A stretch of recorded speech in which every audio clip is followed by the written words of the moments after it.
Alright, House Nothing welcomes you to a DFK video, my first DFK video, if we're being exact, and what else would we be?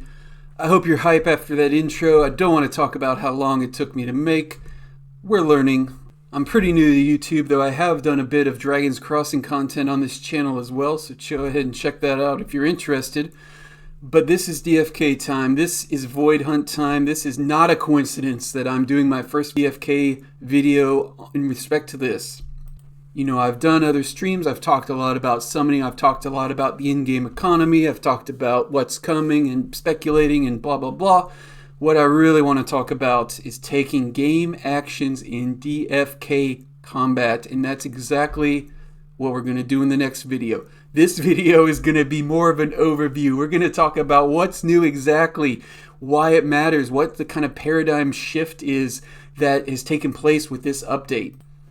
You know, I've been in this game for almost 2 years now. I guess in November it'll be 2 years, so I wasn't in the very beginning, but it's been a minute, right? It's been a rough bear market. We all kind of huddled around for protection and entertainment in the bear market. At least a lot of people did, myself included with DFK. And while it's been a lot of fun pre-gaming for this extended period of time, I'm definitely ready to make micro decisions in-game that matter and will determine my success or failure in PvE and PvP environments. That's what's up. This is what got me to make a YouTube channel. People asked me about that before, and I would always flippantly answer that the world has enough content creators, which is true. But mostly, there's just a finite amount of time I wanted to spend thinking about summoning and thinking about, you know, all the stuff we've been thinking about during the pre-game process. So I do make a delineation between the last year and a half or so and now. Like it's a line in the sand. It's different now.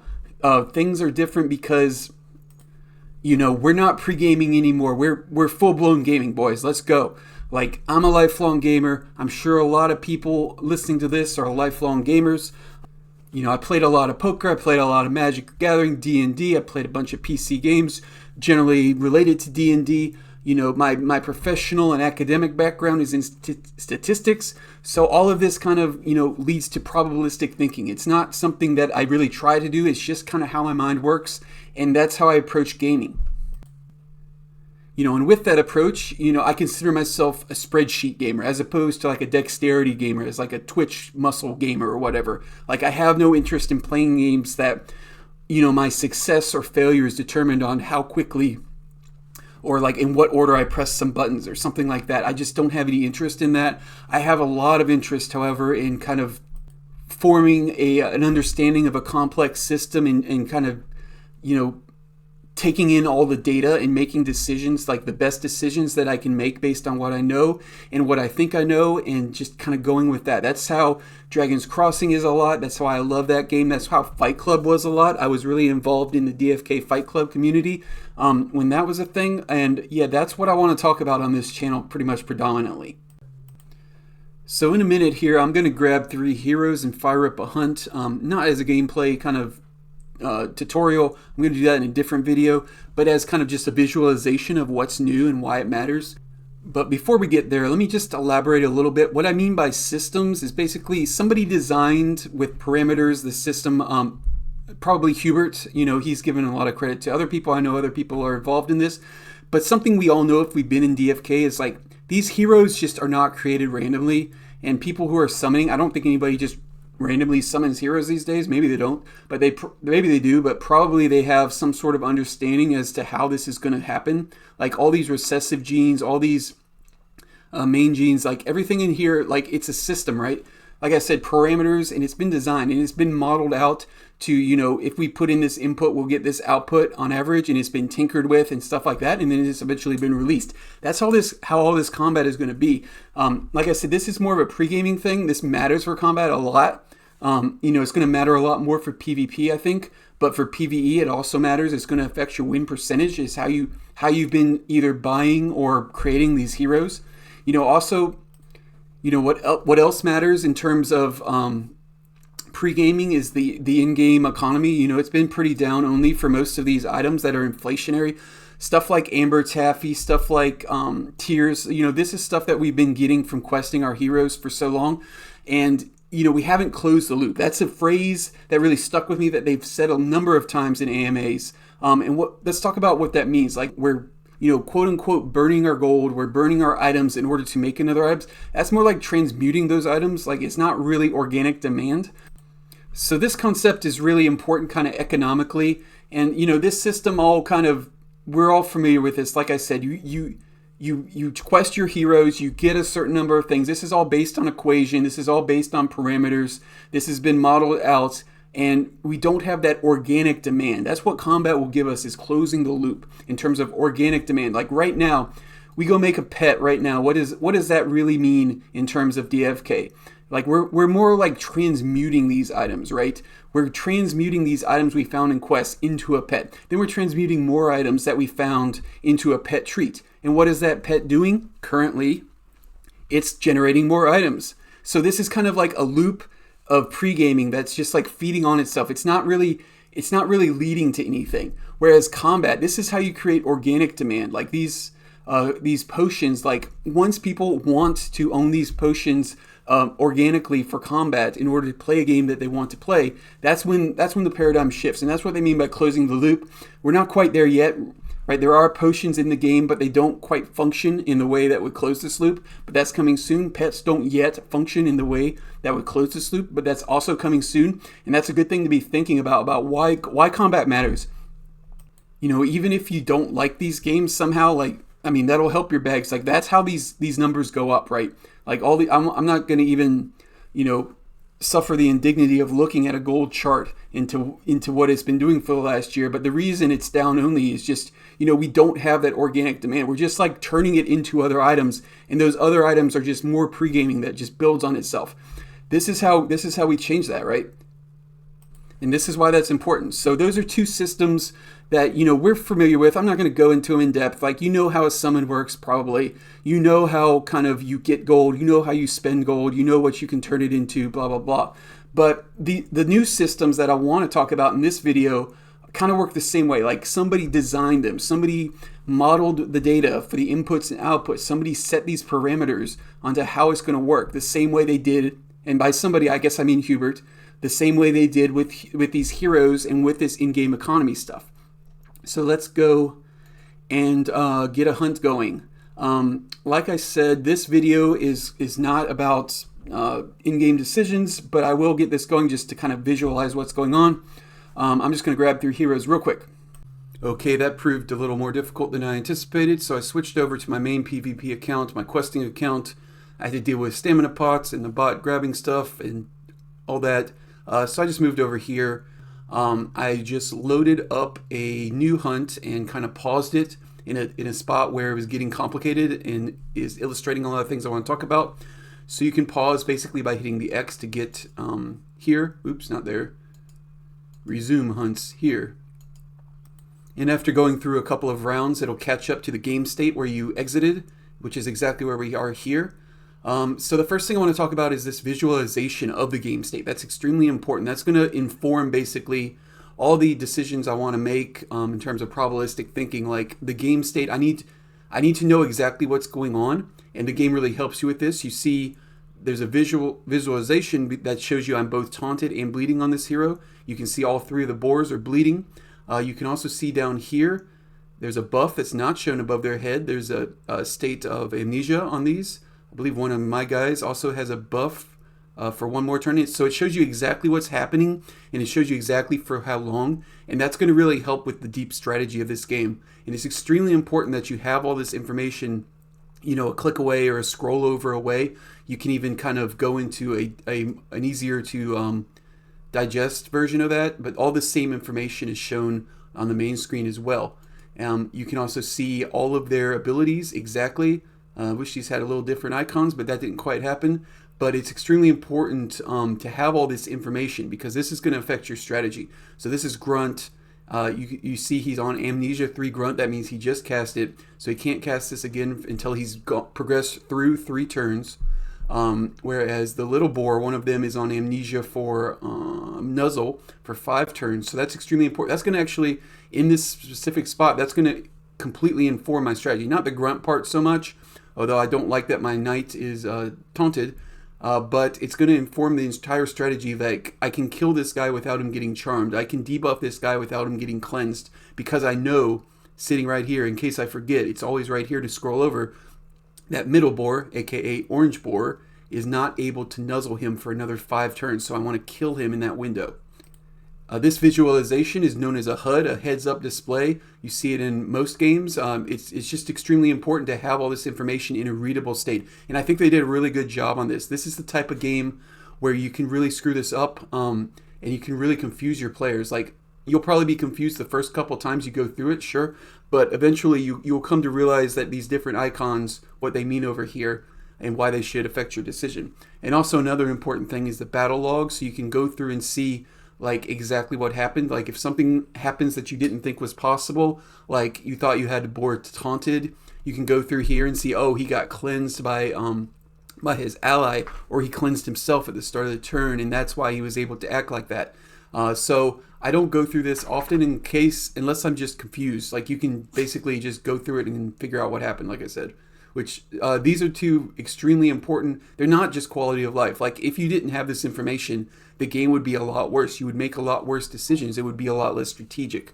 So that's a key part that they got right. So now I kind of want to take the rest of the video to go through the in-game combat systems or mechanics that are taking place to influence this fight. So I already glossed over the amnesia system. This is a dynamic system in that, the game state is going to be different every time you play through based on what happens. A lot of this is RNG, whether he grunts or doesn't grunt. Some of this is hard-coded, like nuzzles will occur like based on a certain criteria every time, or they won't occur. But this is going to be kind of constant flow. And other heroes do have amnesia attacks or skills as well, according to their codexes anyways. Not sure that that'll exactly come to fruition, but that'll be another thing. And that's just a good way. You could call this a cooldown as well. This is a good way to control the fight. Like, it would just be a much less fun experience for the player strategically if there was always the threat of a wild charge coming up. There was always a threat of a headbutt hitting your back line. There was always a threat of a nuzzle undoing all the work. Like, you need to draw the line at some point. And this is the gameplay choice, that they're making with this encounter that makes it so interesting as a player, is that, once I see that certain things are on amnesia and certain things cannot happen from the bad guys, I can play around certain things. Like, if wild charge is on amnesia, that means, and I don't trigger rampage, that means the mama boar cannot attack my back 2 lines.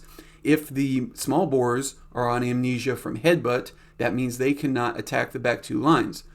So I can play around certain things. I don't necessarily need to heal those under those circumstances if I have something better to do with my actions. So another completed system we can talk about is range. This is kind of outlined in the codexes.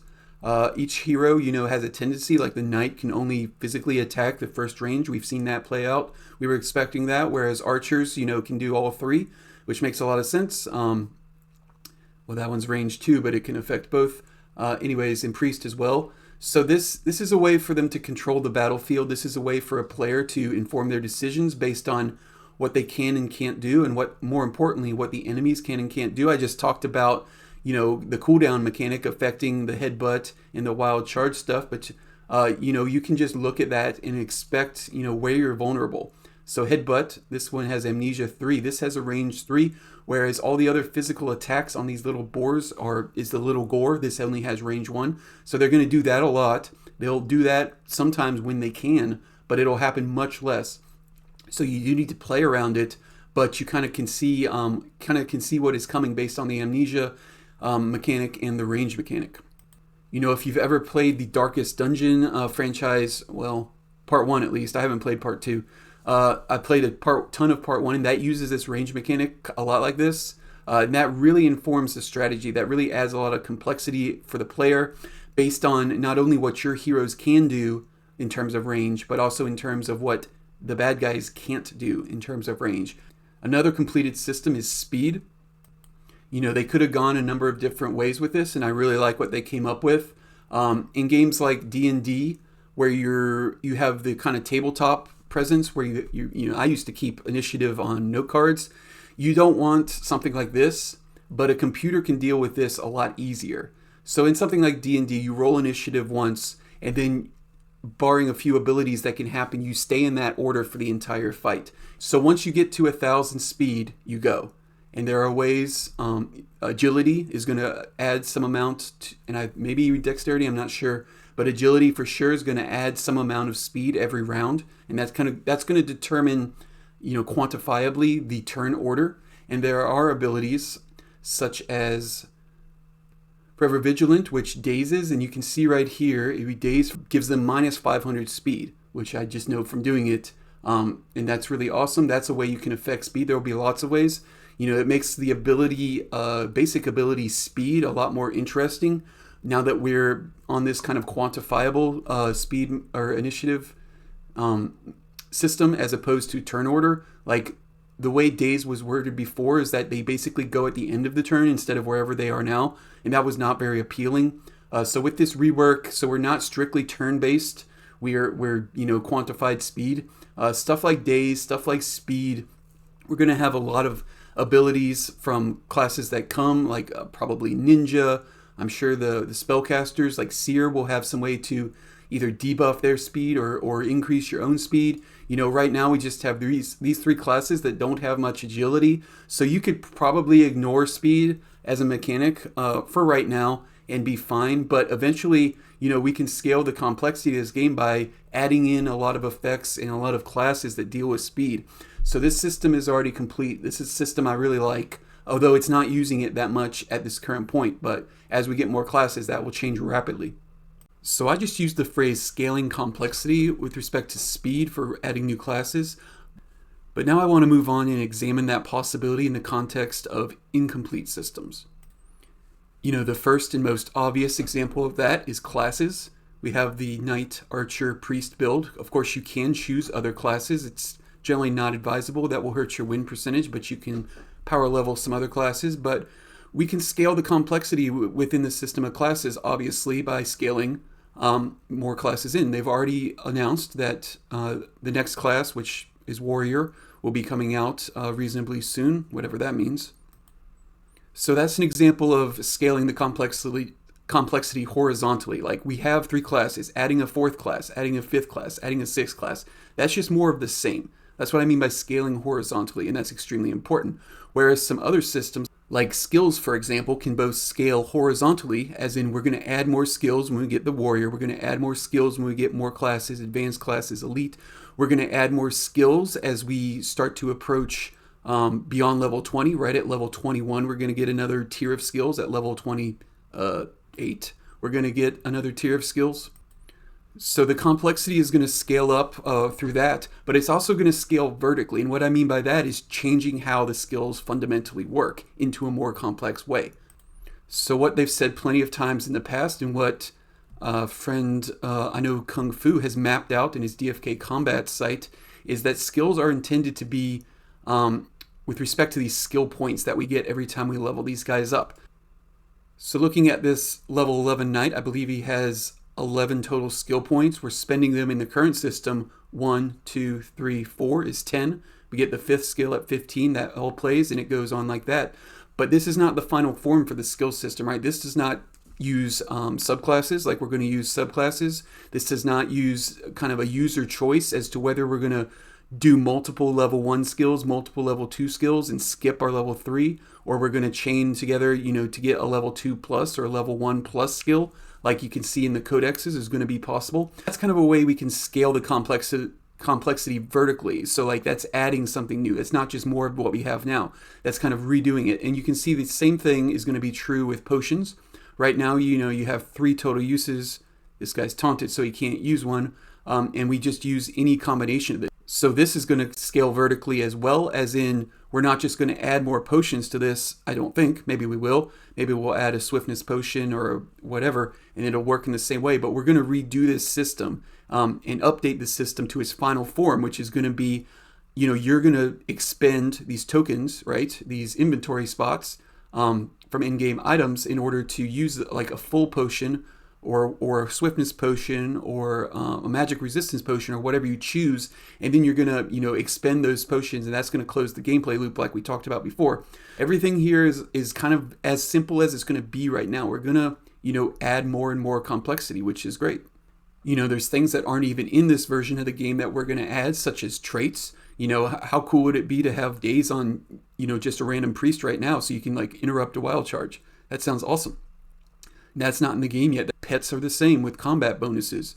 That's just going to be purely additive in terms of complexity when pets get in there. Equipment, that is in the game now. We're just going to have more and more ways to get equipment, such as crafting. That's just a value add. So once that kind of fleshes out, right now, I've done 30 or so victories on this and I don't have any equipment. That's fine, except for my party hats. But that's another way that complexity is going to increase when we get a marketplace to buy and sell equipment, when we have the ability to use our crafters and our pets that deal with crafting on lands and such to make equipment. That's going to add more complexity there. So I just detailed a bunch of ways that they can increase the complexity for this combat system without really considering the possibility, like, should they? Reason for that, like I said, I'm a spreadsheet gamer. I welcome complexity. When you don't have to worry about things like pushing the button fast, it leaves a lot of room to think about, what's on the spreadsheet, so to speak. But I recognize that's not going to be the answer to everybody, and that's going to be a challenge for the team.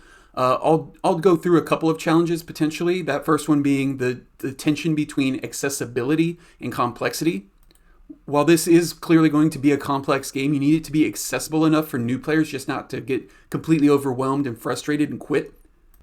And that's really a mark of good game design. Like, lots of games are extremely complex under the hood, but you can just join up and have a lot of fun kind of on the lower difficulty levels, just going through it and figuring it out one thing at a time. And it's like a process for layering in that complexity for a new player, and an enjoyable one. Another thing that could potentially go wrong from this point is kind of misevaluating their priorities moving forward. We don't really want to be in a position 4 months from now, 5 months from now, 6 months from now, where we're just still fighting boars. Like, we've got the potion system fleshed out, we've got the skills system fleshed out, we've got a bunch more classes, great. But at that point, boars are kind of a meme. We don't want that to happen. We don't want boars to be the new amulets. Like, yeah, we've got PvE, but it's just this one thing. There's a balance between, fleshing all those things out and getting, caught up in the minutia, as opposed to creating more content to keep players engaged. On release night, I believe it was in Wowie's stream, I heard Hubert describe quite accurately the Void Hunt as a boss encounter, which makes a lot of sense. Like, every encounter in this game is not going to be as complex as this Void Hunt. There's a lot of room in any MMORPG for, kind of just grinding through mundane encounters. It doesn't sound that great when I say it like that, but that's what people really like, whether they, think of it like that or not. So that's something I'm going to be looking at, like how much do they prioritize getting out another encounter? Now that they have a system built out like this, you can apply this entire, what we just went through today to some goblins, some dwarves, some trolls, whatever. Just kind of basic encounters that don't have to do with the main quest, aren't going to get you void shards, may have a small chance to get you some loot and some XP, and this will be more accessible to new players, and this will be a grindable thing you can do with your lesser heroes if you want to spend your time like that. So I hope they don't get bogged down with like perfectly balancing all these mundane encounters and like letting perfection stand in the way of very good. Because as exciting and new as this is, at some point we do definitely need to move on from boars, right? And I don't necessarily mean the next, thing with void shards, or the main storyline rather. This was another flawless release in terms of quality, in terms of things working, which is what we've grown accustomed to in this project. Believe me, it's not always like that. If you want to join Stars Arena with my link below, I can say it sometimes works and has a lot of potential, but let's just say they don't quite have the same history of quality releases as DeFi Kingdoms. So it's just going to take as long as it takes to flesh this out. But I love what we have now. If they wanted to kind of build on this momentum, they have a lot more use for game designers now, for art people, animation people, than they did a couple months ago before this was released. But more than likely, they'll keep their process the same. They've gotten through the hardest part, the new clothes patch, the diamond contracts upgrade. Getting this whole system with Wisdom Games like hooked up and working like it is a huge step. That's step one. Step one is going to be so much bigger, and we've already done it, than step 2, then step 3, etc. So I'm really looking forward to it. I'm going to make quite a few videos on the Void Hunt. I hope you'll join me for those videos, and I thank you for watching. Happy hunting.